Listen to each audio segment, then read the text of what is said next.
Hola mi gente, MsMalcolmHughes here. Welcome back. Today I'm coming for what I hope will be a really quick video updating you all on some of the newest books that I've either received in the mail or purchased. So I want to keep this video pretty short, so it won't be all of them. There'll probably be a part 2, but let's just get started. So the first one is Diverse Spines Bibliophiles by Janice Harper and Jane Mount. This one you probably saw it going everywhere on Instagram if you're over on Bookstagram a couple of years ago. I'm going to read the description and then we'll move along. So it says, this richly illustrated collection uplifts the works of authors from diverse backgrounds and cultures who are often underrepresented in the literary world. Using their keen knowledge and deep love for all things literary, authors Janice Harper, founder of the Diverse Spines book community, and Jane Mount, author of Bibliophile and founder of Ideal Bookshelf, collaborated to create an essential volume filled with treasures for every reader. And I just love this. You all know I read Diverse Spines in general, but I think this is a helpful introduction to folks who are looking for books to read. I love how gorgeous the artwork is. I love that there is a section where different bookstagrammers actually get to like weigh in and add their input. Also, I just think this is so nicely done. So even though I'm someone who always reads Diverse Spines, this is something that I wanted to have on my bookshelf for sure. I just think it's gorgeous and definitely supports the way that I read. Next up we have Post-Traumatic Slave Syndrome by Dr. Joy DeGruy.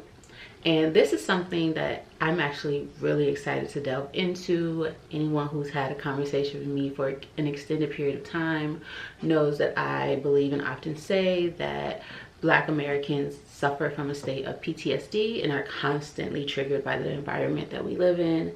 And I think that just based on the title of this book, I think this can touch on that theory and really give some research and heft to what I feel and know innately.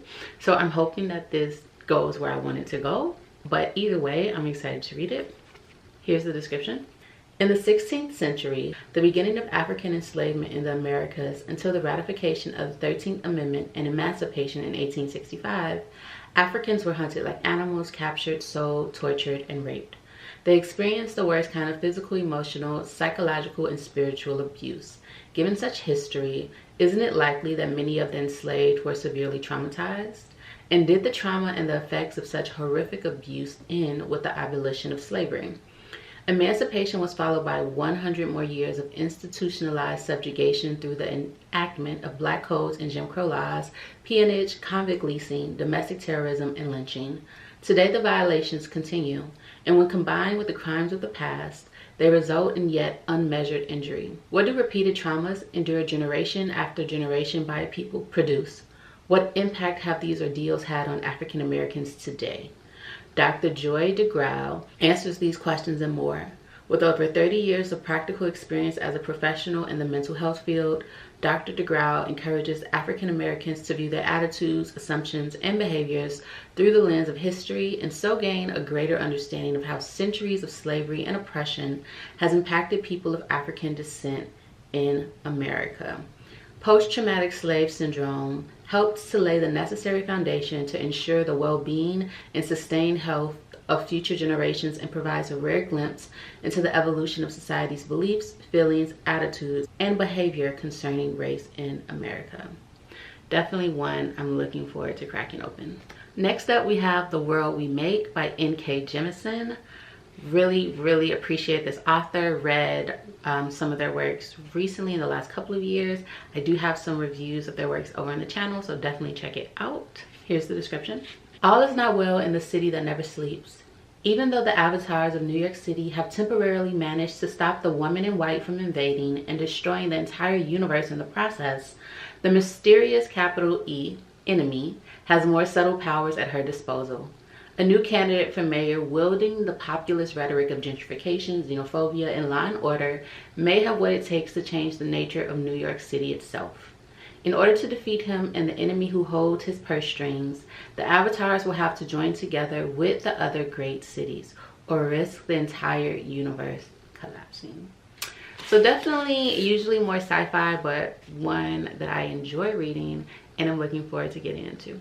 Next, we have Scenes from My Life, Michael K. Williams, along with John Sternfeld. And I'm really excited to get into this one. Rest in peace to him, and his soul rest indeed.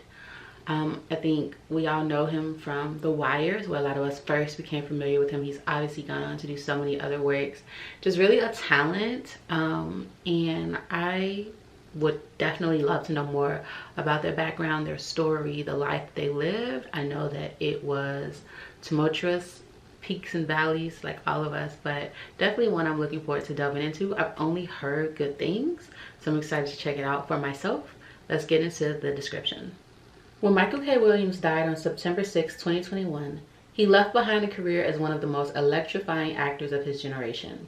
From his star turn as Omar Little in The Wire to Chalky White in Boardwalk Empire to Emmy-nominated performances in HBO's The Night Of and Lovecraft Country, Williams inhabited a slew of indelible roles that he portrayed with a rawness and vulnerability that leapt off the screen.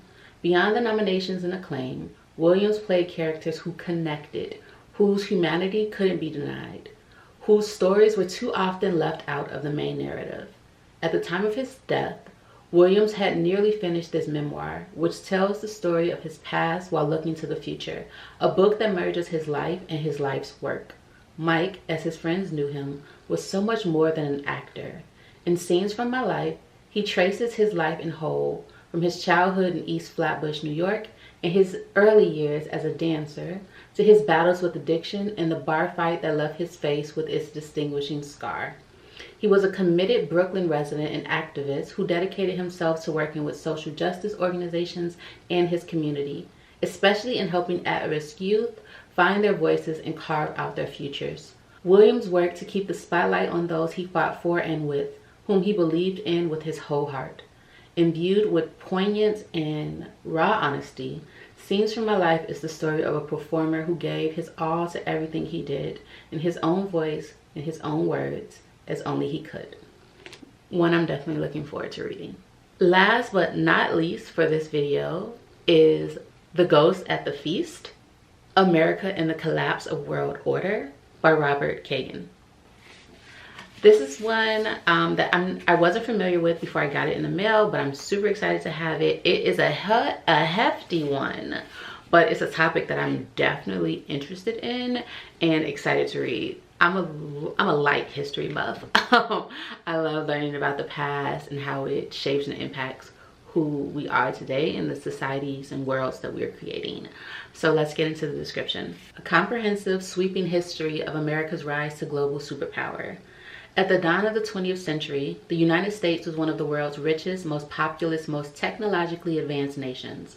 It was also a nation divided along numerous fault lines, with conflicting aspirations and concerns pulling it in different directions. And it was a nation unsure about the role it wanted to play in the world, if any. Americans were the beneficiaries of a global order they had no responsibility for maintaining. Many preferred to avoid being drawn into what seemed an ever more competitive, conflictual, and militarized international environment.